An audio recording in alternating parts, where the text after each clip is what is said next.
이게 무슨 뜻일까요? 담당 경사가 못 본 걸로 할게요 라고 말을 했다라고 택시기사는 전언하고 있는데, 못 본 걸로 할게요가 윤태곤 실장이 지금 밝혔던 강력사건도 아니고 합의했으니까 비록 특가법으로 처벌해야 하지만 이용구는 내가 비록 누군지 모르지만 그냥 못 본 걸로 할게요 이겁니까? 아니면 윤태곤 실장님이 조금 전에 말했던 두 번째 경우, 조사해보니까 이용구야 이거 못 본 걸로 하겠습니다 이겁니까? 글쎄요, 뭐 조사를 해봐야 알겠습니다만 못 본 걸로 하겠습니다가 굉장히 큰 의미를 갖고 있잖아요. 이게 단순 폭행인지 아니면 특가법상으로 적용이 돼서 중대 과실이 되는지 아주 중요한 대목인데, 글쎄 이 못 본 걸로 하겠다고 한 경사의 입장으로 한번 돌아가 보면 답이 나올 것 같아요. 일단은 이용구 차관이 택시기사와의 과정에서 폭행이 있었다는 거는 뭐 영상인전 CCTV가 복원이 됐으니까 확인이 되는 거고, 과연 그러면 그 담당 경사는 왜 그렇게 했을까? 글쎄 혼자 판단으로 저렇게 했을 거라고 저는 생각지 않습니다. 그러니까 만약에 저게 본인이 영상도 보고 뭘 어떻게 했으면 바로 위에 상관이라도 보고를 하지 않았을까, 상의라도 하지 않았을까 싶은 생각이 들어요. 요즘에 워낙 인터넷이 많이 발달돼 있어가지고 뭐 김진 이렇게만 쳐도 누군지 나오고 박정아 이렇게 쳐도 다 나오거든요.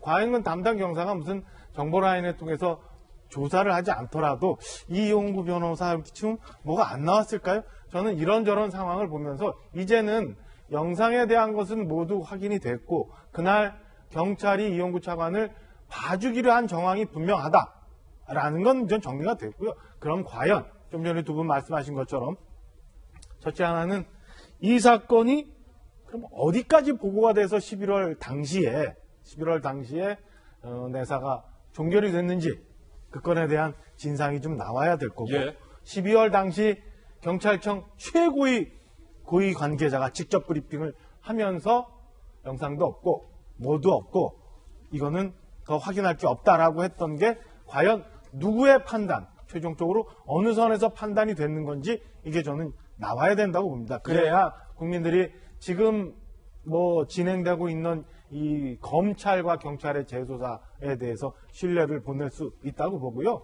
마지막 말씀드리면 뭐 경찰이 이제 와서 뭐 재수사한다고 그러고 수사본부를 만들어서 어떻게 하는데, 저는 경찰에서 손을 이제 떼야 될 거라고 보여집니다. 그렇지 않고서는 경찰이 어떤 결과를 내더라도 국민들이 신뢰하지 않을 거다라고 분명히 단호할 거냐 말씀드리고 싶습니다. 손정혜 변호사님, 이 법률적으로 해당 담당 경사가 못 본 걸로 할게요라고 정말로 택시기사에게 말을 했다면 법적으로는 문제 없는 겁니까?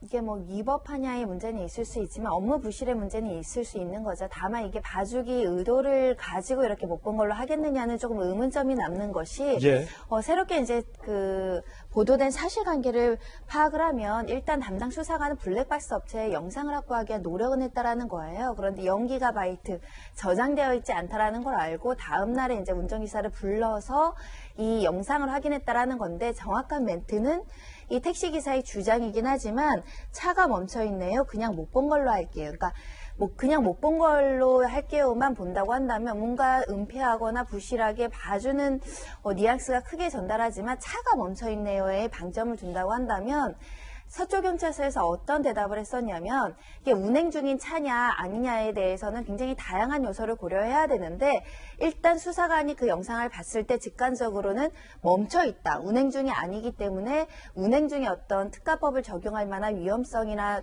교통에 대한 방해 우려가 적다. 그래서 단순 폭행 제기를 확인하고 이것을 그냥 못 본 걸로 단순 내사를 종결할 의도로 말했다고 한다면, 특정인에 대한 봐주기 수사 의도를 가지고 고의적으로 영상을 확보해서 제대로 하려면 영상을 확보해서 그래서 기록에 편철을 하는 게 원칙적인 모습이거든요. 그러지 않은 게 아닌가라는 생각이 들어서요.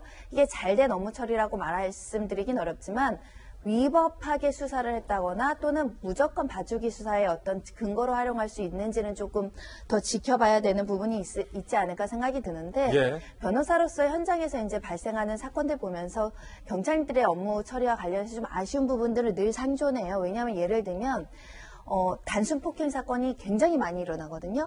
그때마다 다 휴대전화를 압수수색하고 CCTV를 압수하느냐, 그렇지 않거든요. 당사자들이 제출된 증거만을 보고 단순히 판단하는 경우도 굉장히 많고, 예를 들면 그 현장에서 폭행 사건이 발생을 했는데 누가 하나 위험한 물건으로 때렸다 이러면 반의사불벌죄가 아니기 때문에 그 공소권 없음 처분을 하면 안 되거든요. 근데 그런 경우에도 쌍방폭행이고 합의했으니까 그냥 종결하는 경우가 굉장히 많다라는 거죠. 예. 그런 것과 형평성에 맞춰서 한번 생각해 볼 필요가 있다. 이것이 특정인이 굉장히 고위공직자이기 때문에 봐줬다라고 한다면 굉장히 비난을 받아야 되겠지만, 현실에서 현실 재량권을 이렇게 하는 경우들이 왕만 있어서 원칙을 지키지 못했다라는 점은 비판이 대상이 돼야 되지만, 이게 이용구 차관을 미리 알고 이 사람에게 특혜를 주기 위해서 있던 영상도 압수하지 않고 기록에 편철하지 않았다.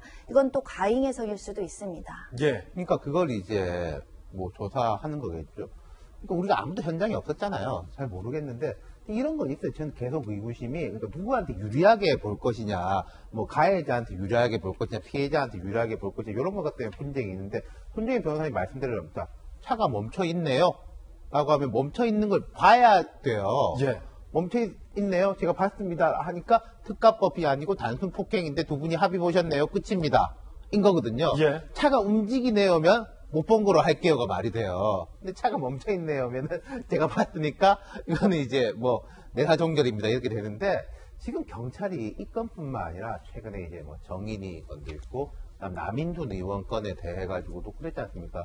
경찰이 이렇게 쭉 수사, 박원순 전 시장에 대해서 수사하니까 뭐 공소권 없음이고 나머지는 이제 말 못한다라고 했는데, 검찰은 그 박 전 시장 공소권 없음이 맞지만은 이게 이제 결국 어떤 식으로 들어가게 됐는지, 그 여성단체 대표하고 남인순 의원을 통해서 젠더 특보를 통해 그 들어가게 됐다라는 그 국민들 궁금증에 대해서 최소한의 건을 풀어줬잖아요. 그래서 다시 경찰이 이제 그 수사건에 대해서 다시 조사를 뭐 한다고 하는데, 경찰이 되게 지금 머리가 아플 겁니다. 아시다시피 7월 1일부터는 자치경찰제가 시행돼요. 우리가 자치경찰제 시행하는 거에 대해 가지고는, 아니 중대범죄수사 같은 거는 검정수사권 조정을 해서 국가수사본부에서 하고, 우리 생활 밀착형인 것들은 자치경찰로 해가지고 하면 큰 무리가 없을 겁니다. 오히려 더 치안이 잘 될 겁니다 라는 게 이제 홍보 논리였는데, 예. 이용구 차관 같은 게 딱 터지지 않습니까? 자치경찰도 결국 뭐 높은 사람이라든지 민감한 사안, 정치적인 사안하고 다 엮일 수 있다라는 걸 이렇게 보여준 이 케이스예요. 그러니까 경찰 입장에서는 7월 1일 어쨌든 그 출범 이전까지 뭔가 국민들 신뢰도를 높여놓아야 될 것이 있는 것이고, 국수본 같은 경우에도 마찬가지니까요. 경찰 수뇌부가 머리가 많이 아플 것 같아요.